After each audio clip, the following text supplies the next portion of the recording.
Big boss Malayalam season 8 ഇനി ഉണ്ടാകുമോ എന്നൊരു ആശങ്ക ബിഗ് ബോസ് മലയാളം എന്ന ആ ഒരു ഷോയെ ഇഷ്ടപ്പെടുന്ന പ്രേക്ഷകരുടെ മനസ്സിൽ ഒരു ആശങ്കയെ തുടങ്ങിയിട്ട് ദിവസങ്ങളായി.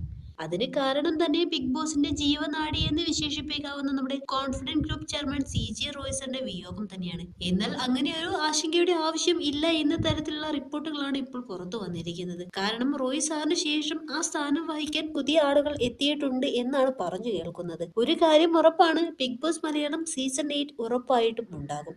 കാരണം സീസൺ 7ന്റെ അവസാനം ലാലേട്ടൻ തന്നെ പറഞ്ഞിട്ടുണ്ട്, ഇനി 8ന്റെ പണിയുമായി നമുക്ക് കാണാമെന്ന്. ഇവിടെ നമ്മൾ മനസ്സിലാക്കേണ്ട മറ്റൊരു കാര്യമുണ്ട്, CJ റോയിയുടെ മരണം കമ്പനിയുടെ ആഭ്യന്തര കാര്യമാണ്. എന്നാൽ ബിഗ് ബോസ് ഷോ എന്നത് ഏഷ്യാനെറ്റും എൻഡമോൾ ഷൈനും ചേർന്ന് നടത്തുന്ന വലിയൊരു പ്രോജക്റ്റ് ആണ്. അതുകൊണ്ട് തന്നെ ഷോയ്ക്ക് ഒരിക്കലും മുടക്കം വരത്തില്ല. പിന്നെ ഇവിടെ ചർച്ചയാകുന്ന മറ്റൊരു വിഷയം, CJ റോയ്ക്ക് ശേഷം കോൺഫിഡന്റ് ഗ്രൂപ്പ് തന്നെ ആകുമോ ബിഗ് ബോസിന്റെ സ്പോൺസർ എന്നുള്ളതാണ്. അതോ പുതിയൊരു ബ്രാൻഡുകൾ വരുമോ എന്നൊരു സംശയവുമുണ്ട്. എന്നാൽ ഇവിടെ ഇക്കാര്യത്തിൽ ചില സാധ്യതകൾ നമുക്ക് നോക്കാം. ഒന്നാമത്തെ കാര്യം എന്ന് പറയുന്നത്, CJ റോയുടെ കുടുംബം ചിലപ്പോൾ കമ്പനിയുടെ പുതിയ നേതൃത്വവും കൂടി അദ്ദേഹത്തോടുള്ള ആദര സൂചകമായിട്ട് ചിലപ്പോൾ സ്പോൺസർഷിപ്പ് തുടർന്നേക്കാം. അല്ലെങ്കിൽ കല്യാൺ ഡെവലപ്പേഴ്സ് അല്ലെങ്കിൽ അസന്റ് ഹോംസ് തുടങ്ങിയവരും ആ സ്ഥാനത്തേക്ക് വരാനുള്ള സാധ്യതയുമുണ്ട്. അതുപോലെ തന്നെ ടൈറ്റിൽ സ്പോൺസർ ആയിട്ട് നമുക്ക് മൈ ജിയോ അല്ലെങ്കിൽ നിപ്പോൺ പെയിന്റ്സോ വരാനുള്ള ചാൻസും കാണുന്നുണ്ട്. അതുകൊണ്ട് തന്നെ വിന്നർക്ക് നൽകുന്ന പ്രൈസ് ചിലപ്പോൾ മാറ്റം വരാനും ചാൻസ് ഉണ്ട്. ഇതുതന്നെ ആയാലും മാർച്ച് അവസാനമോ ഏപ്രിൽ ആദ്യ വാരമോ ചിലപ്പോൾ ബിഗ് ബോസ് മലയാളം സീസൺ 8 ഉണ്ടാകുമെന്ന് തന്നെ നമുക്ക് പ്രതീക്ഷിക്കാം.